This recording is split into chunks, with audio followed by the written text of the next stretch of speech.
Hello everyone, welcome to NTA Abhyas JEE Main Test 51 Chemistry Discussion. I'm Shashi Shekhar. We'll be starting from question number 1. Which of the following coordination compounds would exhibit optical isomerism? So for checking optical isomerism, the simplest thing is that you can check whether it contains a plane of symmetry or it contains a center of symmetry. So just let's start checking it out. First example is pentamine nitrocobalt. So it contains 6 ligand. It is clear from here. So cobalt has pentamines and one nitro group.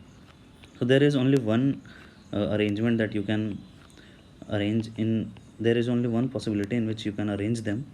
So this is the case, and there are so many plane of symmetry that you can find. Like this is one of the planes that will divide it into proper two halves, and hence it will be achiral. Therefore it will not exhibit optical isomerism. Then diamine dichloroplatinum, it contains only four ligands. Either uh, it can be square planar or it can be tetrahedral. In both cases it cannot exhibit optical isomerism, because in square planar case it already have a plane of symmetry, and if it is tetrahedral then it contains two similar groups, dichloro or diamine. So like you have studied in carbon, when it contains four different groups, and then only it can exhibit chirality. Then it is trans dicyano bis-ethylene diamine. So trans dicyano, again there are two cyano groups and two ethylene diamine groups. So overall it contains again is six coordination number. So and trans dicyano, so cn we are putting in trans position here and here, and ethylene diamine like this. So again what it comes out to be like this, this is the plane of symmetry containing all two ethylene diamines in a plane and cn like a mirror to each other. So it is achiral. So three options rejected, fourth must be the correct answer. We can check this out also, like tris ethylene diamine cobalt 3. So 3 ethylene diamine, again 6 coordination number, again coordination number is 6, and you have to keep all ethylene diamine in cis position because they cannot be kept in trans, and bond cannot be extended that much. So any structure you draw, you cannot find any plane of symmetry or any center of symmetry, or you can check it by drawing its mirror images and they won't be superimposable. So we say that this can exhibit optical isomerism. Moving on to the next question, the following reaction is known as. This question is quite not that good, because they're asking what should we call this reaction, and they're giving Getterman reaction and Getterman aldehyde reaction. Yeah, you have studied one reaction called Getterman-Koch reaction, in which CO group is used, and that is used in making aldehydes. But here OH is also there.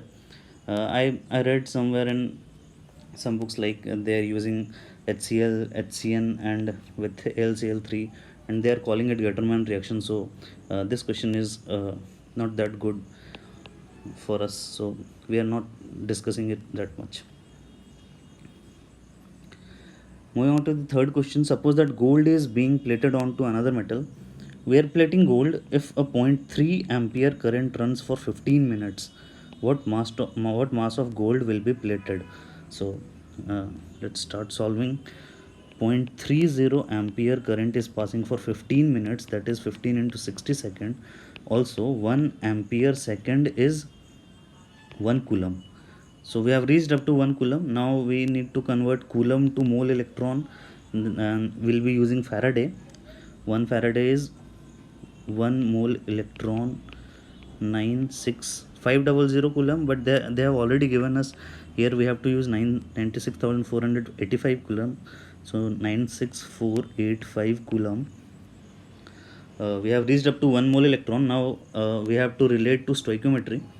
Like they have given the balanced reaction. 3 electron, when 3 electron is consumed, 1 mole gold is produced. So when 3 mole electron is consumed, 1 mole gold is produced. and the mass of 1 mole gold is, mass of gold is 197. This is 197 gram. Solving this, ampere gets cancelled out, second coulomb gets cancelled out, mole electron gets cancelled out, mole au gets cancelled out, and finally we have reached up to in gram. So we need just to evaluate the thing, and then we can solve it, and then we can get it in grams. Okay, so let's move on to next question. You can solve it, or you can, because I think the options are quite far, like this, they are 5 times or 4 times difference is there. So you can approximate it like 96485, you can approximate it to 96500, and you won't have any loss. Like just approximate it to 96500, approximate it to 200, and then solve it for quicker thing. Like 3 gets cancelled out, there's 20, anything. So what we are getting here is 2 into 3, 6 into 15, 90 into 2 upon 965 gram. So this is approximately 180, and this is approximately about 1000. So 0.18 gram, around 0.18 gram. So by approximation also you can solve it, and the result won't hamper that much. This is a very good question for the first time. If you have solved it in exam, then you have done quite good.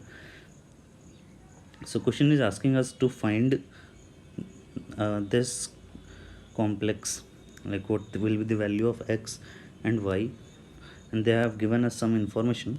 First of all, we need to balance the equation.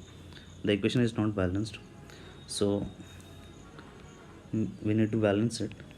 CO cobalt NH3 whole x, ClY aqueous we are not writing right now, HCl, and it is getting converted to NH4 plus aqueous plus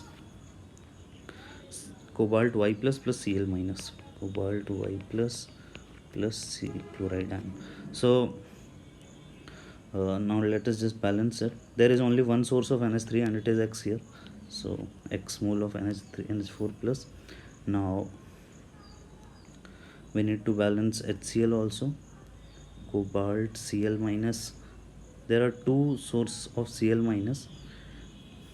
If NH3 is X mole, then HCl must be X mole, because HCl, what is HCl doing? HCl is just protonating NH3. So HCl is X, so total Cl minus comes out to be Y plus X. So Cl minus is Y plus X. Let's write it down here, Y plus X, X plus Y. So I think everything is balanced now. Yes, so everything is balanced. Now let us look in the information they have given us. 1.8 gram complex required, 20 ml, 1.4 molar HCl. So HCl they have given us the concentration and moles of HCl. So moles of HCl we can find. This is equal to 20 into 1.4, 1.54 millimole. This is equal to 15.4 into 2, 30.8 millimole. Okay, so we have calculated moles of HCl. Also, if the reaction mixture at equivalence point is treated with excess of AgNO3 solution, 7.735 gram of AgCl precipitates. So they have given also the amount of AgCl that is precipitating. So we can find moles, total moles of Cl minus. It's moles of Cl minus is equal to 7.735 upon molar mass of AgCl. So this is the problem here. They have not given us the molar mass of Ag or molar mass of Cl. So if you remember it, then means you can recall it, then it is good. But otherwise it may create problem. Like molar mass of Ag is 107.8 and molar mass of Cl is 35.5. So it comes out to be 3 and 3 4 143.3. So 143.3. Let us convert it in millimole only. So into 1000 millimole. So it comes out to be 7735 upon 143.3 millimole. Okay, so again we need to divide it. So 1433 upon 7735, it will get divided by 5 times. 5, it comes out to be 5, 5 3 is 15, 5 3 is 15, 16, 20, and 1 7 6 5 0, then 7 5 7 0, 0.4, around 4 times. Yes, 3 is 12, then 12 and 13, 17, so 5.4, around 5.4. So this is, and what we have also used it, so into 10, so it comes out to be 54 millimole. Okay, so moles of HCl we have, moles of total Cl minus we have, and moles of HCl we have. So we can calculate moles from means moles of Cl from this complex. So moles of Cl from complex, or moles of Cl minus from complex, this is equal to 54 millimole and minus 30.8 millimole. So this is 0.2, and 53 minus 30, so 53 minus 30 is 23, 23.2 millimole. So moles of Cl minus from complex we have calculated. Now what we have to do, after calculating moles of Cl minus, we can establish some relation here. Also, we have this moles of NH3. The moles of HCl is actually equal to moles of NH3. Yes, so it is done now. Like moles of Cl minus from complex upon moles of NH3. This is equal to, this is from complex. This is equal to moles of Cl minus is Y and moles of NH3 is X.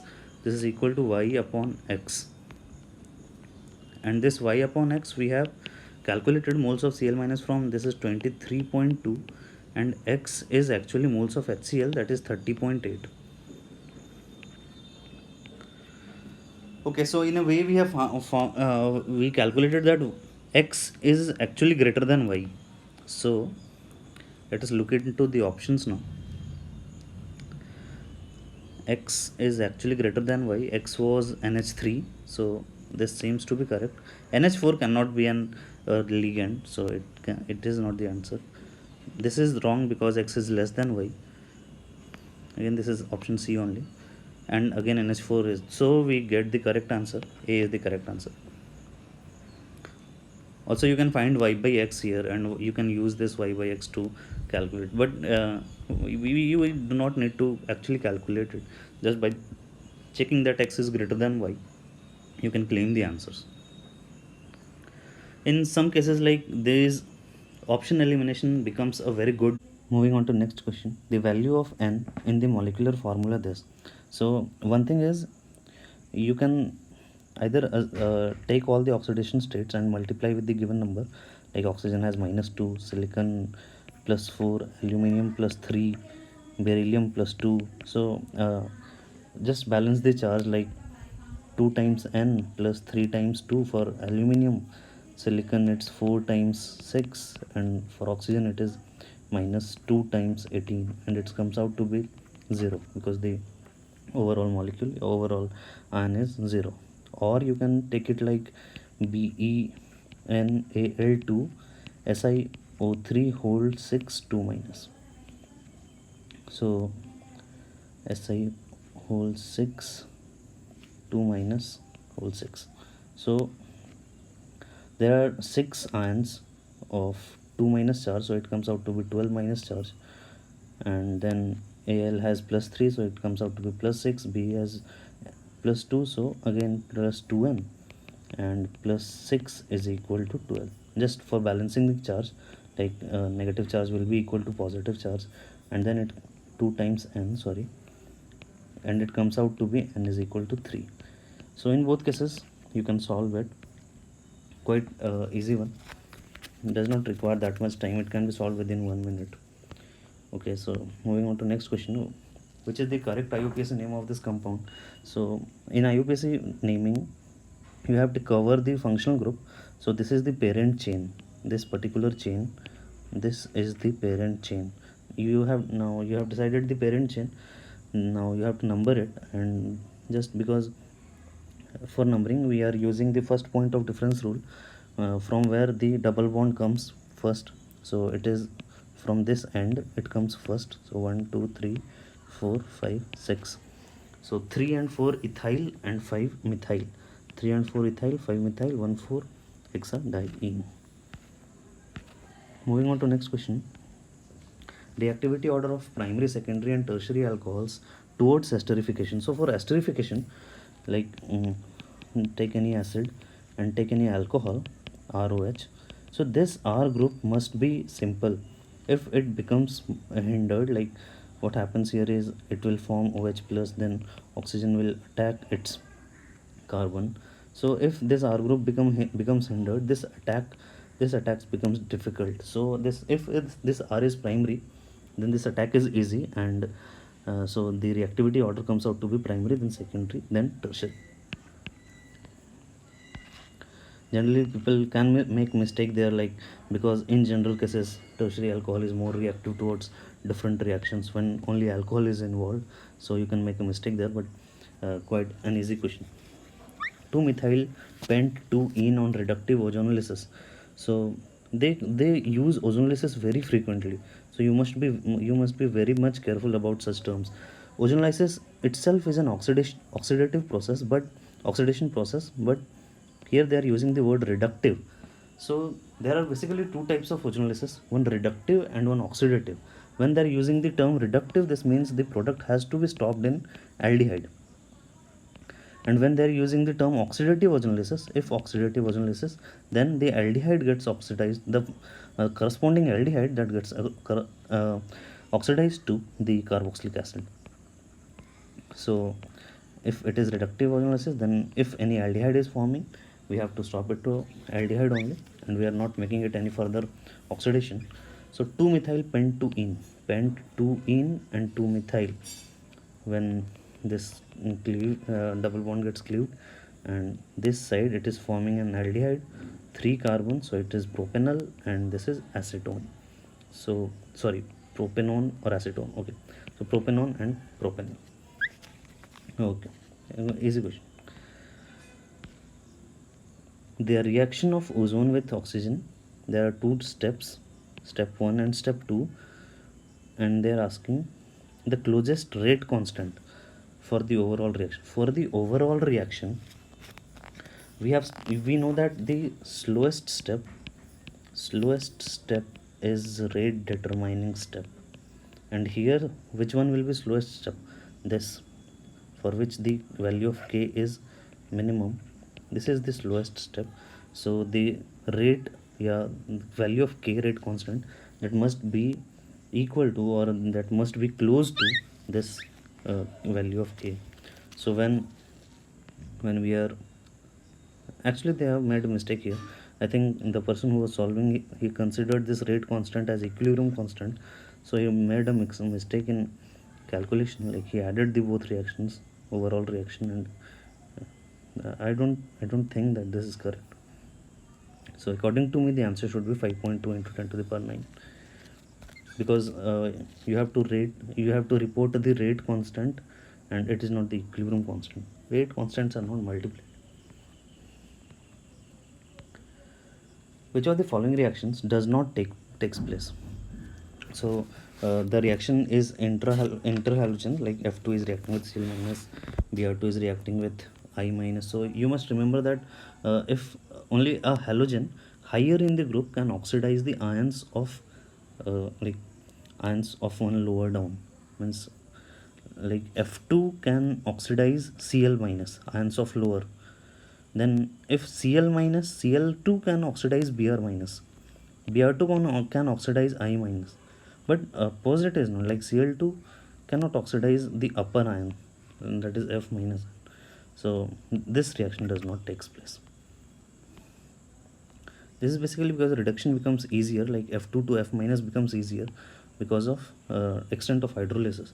F minus is hydration, solvation or hydration. So uh, F2 to F minus is too much hydrated, and it becomes quite easier for F2 to form F minus ion. The enthalpy of vaporization. For vaporization, H2O liquid should be converted to H2O gas. So this reaction has to be inverted or reversed.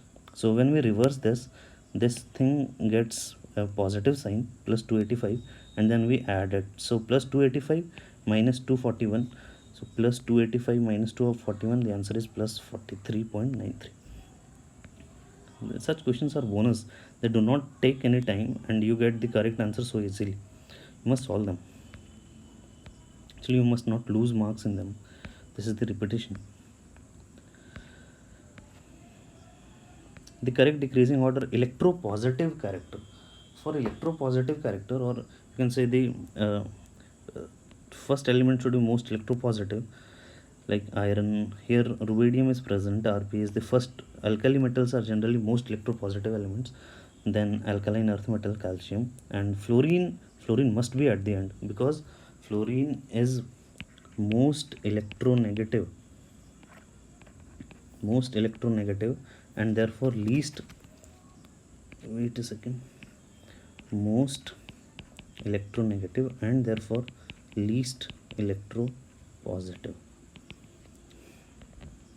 So it must be at the end. So both options contain that Rb at the first position and fluorine at the end position. Only difference they are making is tellurium and bromine.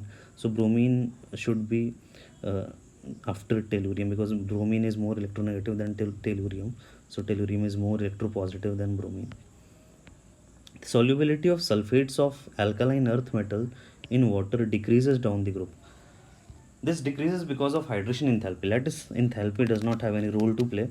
Once lattice enthalpy has actually the role, but here because sulfate ions are quite big in size, so that the rise in size from beryllium 2 plus to barium 2 plus does not affect so much, but the solvation that actually affects too much. So decrease in hydration energy is more than the decrease in lattice energy. So hydration energy decreases too much, and therefore the solubility decreases. Hydration energy actually supports solubility. If hydration energy is more, then solubility will be more. If lattice energy is more, solubility will be less, because it is difficult to break the ions. Moving on to the next question. The major organic compound formed by the reaction of 1,1,1 trichloroethane. So ethane means CH3 is here, and CCl3. This is reacting with silver powder. So the reaction, you actually might not have read such type of reaction, but you have read such type of reaction like Cl, and this reacts with Na. Wood's reaction, it forms ethane. So we just do it like that, and it will form butane. So it is 2-butane, similar to Wood's reaction. We do not know much about the mechanism, though they have mentioned it here, but this is not the actual mechanism. I don't think that both three Cl groups will form such lone pairs or free electrons here. So we are not discussing about mechanism, but you can suspect the correct answer here. Which of the following compound does not have any geometrical isomer? Again, like for the first one, both Cl can be outside and this can be inside. So, or all three can be cis, all three can be cis, or two can be cis trans. So it can exhibit actually geometrical isomerism. Then this also can, all three if outside can exhibit cis, and then if any group goes inside, then respect to other two it will represent trans. So but this option D, it has both Cl groups here. So with two Cl groups it is quite impossible, because there will not be any relative stereochemistry. Like even if you interchange these groups, Cl outside or inside, it remains same, and you cannot make any trans or cis here. KMnO4 reacts with Ki, so this is a redox reaction. MnO4 in basic medium form I2 and so they have given the product also. It becomes quite easier to solve now. MnO4 minus plus I minus, and it forms MnO2 plus I2. Okay, when 250 ml of Ki, and so first of all let's balance the reaction. MnO4 has oxidation state of plus 7, MnO2 has plus 4, so there is a 3 electron change. I minus, we must first balance the I minus. There is 2 I2, so 2 I minus. Now each iodine has 1 electron difference, and overall 2 electron difference. So multiply it with 2 and this with 3. So overall it will become 3, 3. So it becomes 6. It becomes 2 and 2. So the electron change has been balanced. The reaction has not been balanced yet, but it is comfortable for us to solve it from it. We do not need to balance the whole reaction. We just need the stoichiometry between I minus, MnO4 minus, and I guess I2. They are asking about I2. So they have given 250 ml of 0.1 molar Ki, so it is 25 millimole. And MnO4 minus is 250 ml of 0.02 molar, so it is 5 millimole. So let us find the limiting reactant first. Limiting reactant divided by 2 and divided by 6, so this is 2.5, this is approximately 4 point something, so this is limiting reactant MnO4 minus, and hence I2 must be 1.5 times more than 2, and it is 1.5 into 5 is 7.5, so 7.5 millimole, 0.0075 mole. And that is quite easy question. The only thing is that you should know how to balance the redox reactions, and you should know because electrochemistry also uses such type of problems or balancing. Okay, let us move on to the next question. Two beaker A and B present in a closed vessel. So such questions, it is a closed vessel here and two beakers are present, so they must be asking about to make the vapor pressure same for both liquids or solutions. Liquid beaker A contains 152.4 gram aqueous solution of urea. So there are two beakers A and B. Beaker A contains 152.4 gram aqueous solution, 52.4 gram, and this contains 196.2 gram. Then it is urea. A is urea and B is glucose. So urea is 12 gram, glucose is 18 gram. So mass of water you can find. This is urea. We are just writing solute here. So this is solute. This is solution, and therefore solvent will be, this is 140.4 gram and this will be 178.2 gram. All right, so solvent we have found. Now they are asking both solutions allowed to attain the equilibrium. So when both solution will be allowed to attain equilibrium, the final mole fraction for both will become equal. So let's calculate the mole fraction first of all. So mole fraction for A, or moles of solute, moles of urea, this is equal to 12 upon 60. This is equal to 0.1 by 5, 0.20. And moles of solvent in A, this is equal to 140.4 upon 18. So 140.4 upon, it gets divided by 9 into the 18, and 15.4 6 7.8. So this is 7.8 moles of solvent in A. Now, or let's calculate mole fraction also.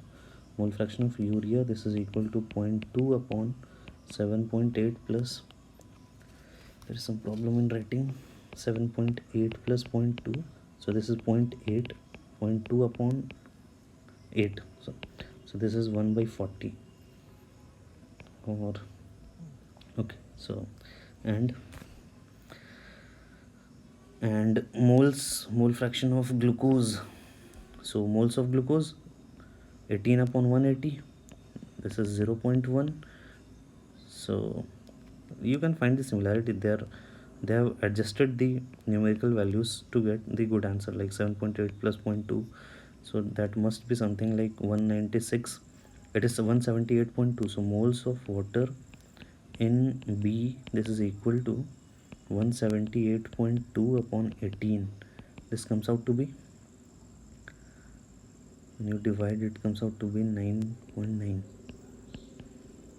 So mole fraction of glucose, is equal to zero point 0.1 upon 9.9 plus, so it is 10. This is equal to 0.01, and this is 1 upon 40. This is 0.025.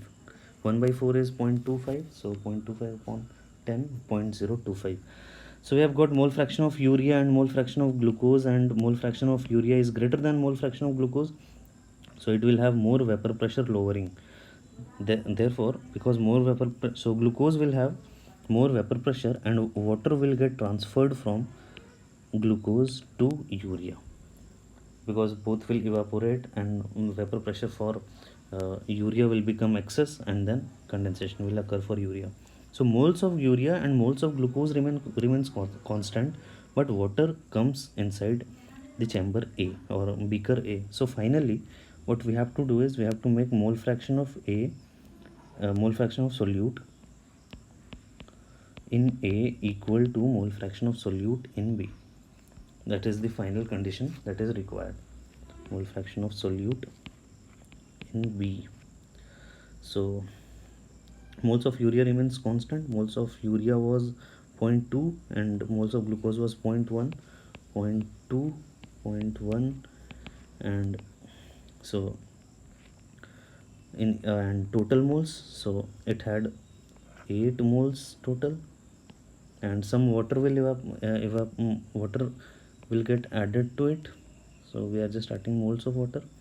And then also in B, from B it was 10, so 10 minus 6.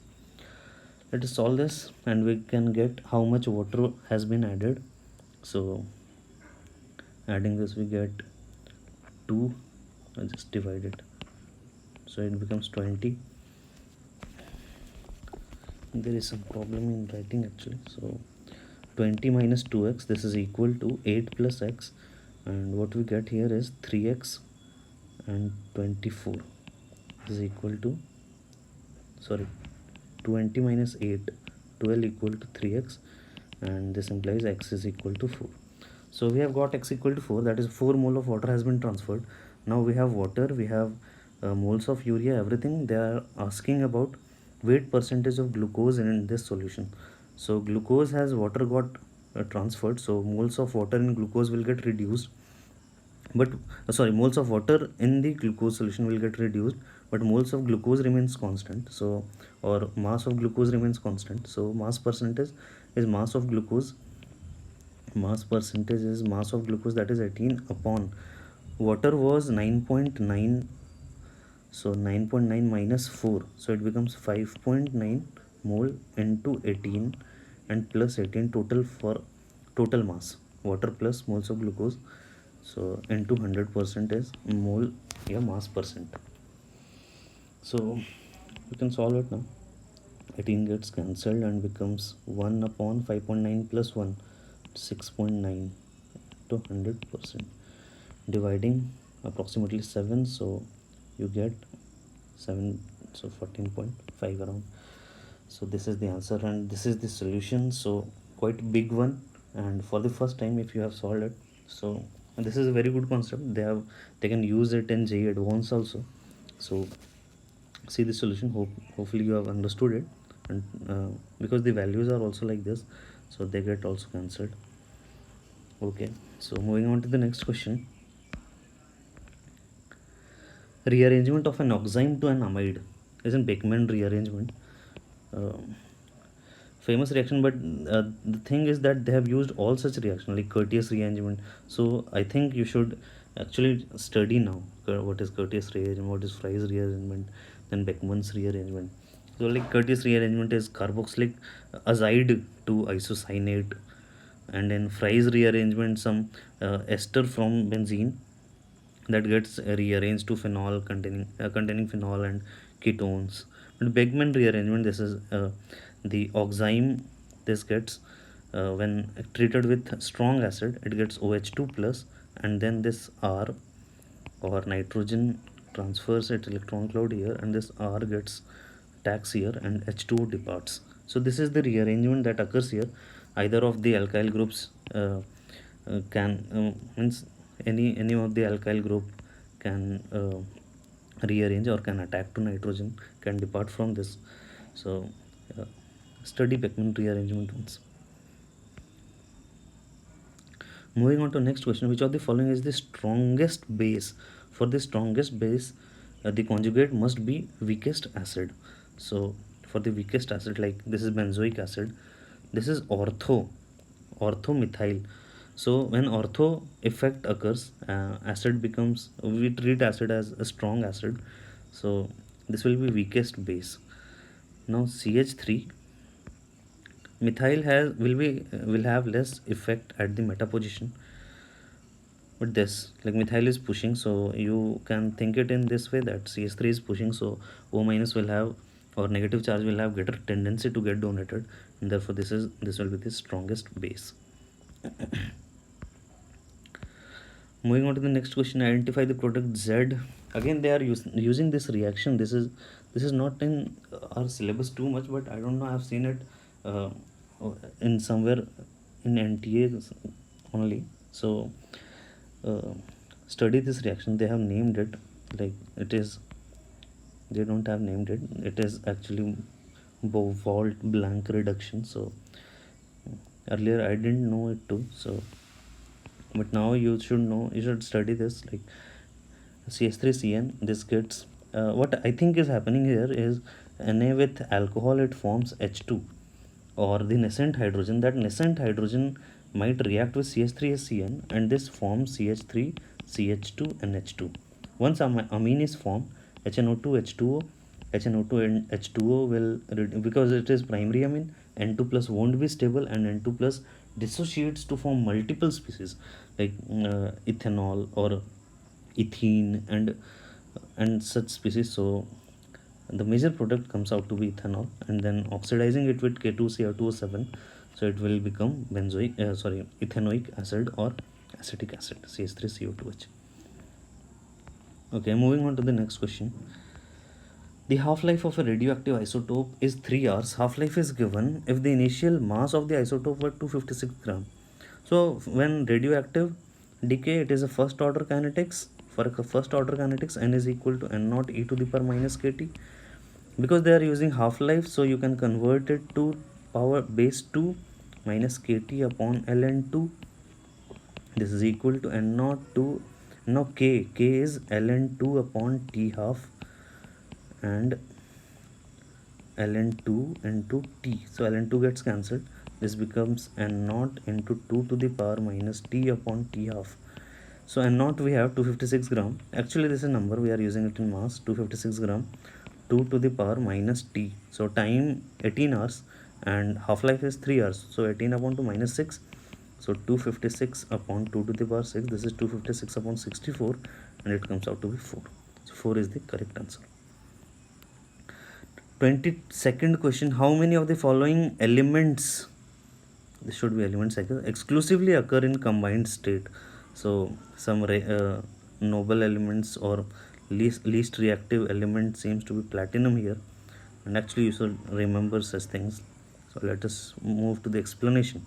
Gold and platinum occur in the free state, while iron, zinc, aluminium, sodium, magnesium occur in combined state. So you should remember such things, because at exam you cannot just find, or you cannot just remember the things, you cannot just recall the things. So somewhere you need to mug up some things. All right, so phenol reaction with Na, phenol will react with Na to form H2 gas with phenoxide ion, and this is the effervescence test.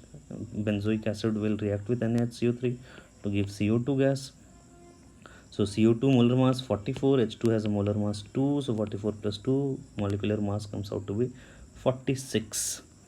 Actually they should have mentioned the carbon molar mass or molar mass for carbon, oxygen, but if they have not mentioned, then you will have to use like atomic mass of carbon is 12 only and oxygen for 16 only. But if they would have explicitly mentioned like carbon is 12.01 or something for oxygen, then you could have you might have considered those atomic masses. Moving to the next question, the number of unpaired electron in CuF6 3 minus, cobalt 3 plus. Cobalt is 27 after iron. So argon and 3d7 4s2. So cobalt is plus 3. In plus 3 it will be electronic configuration argon 3d6, and because fluorine is a weak field ligand, so for weak field ligand this splitting won't be that much, and we can not means pairing energy, this delta naught will be less than pairing energy. Therefore fourth and fifth electron will come here, then sixth. So there are four unpaired electrons. Okay, moving on to the next question, last question, 25.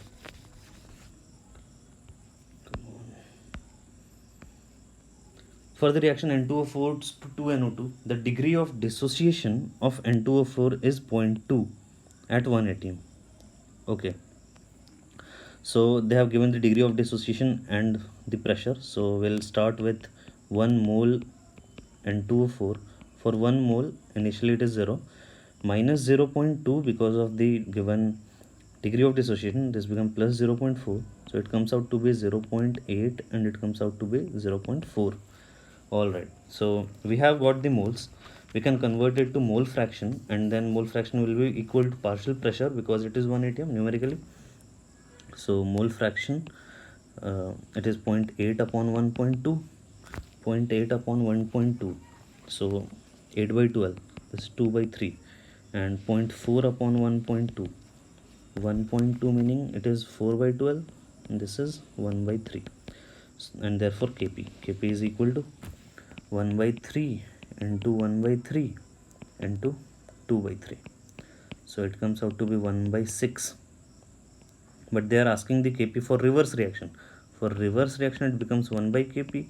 This is equal to 6. So 6 is the correct answer. Hopefully you have understood the concepts. So thank you for listening.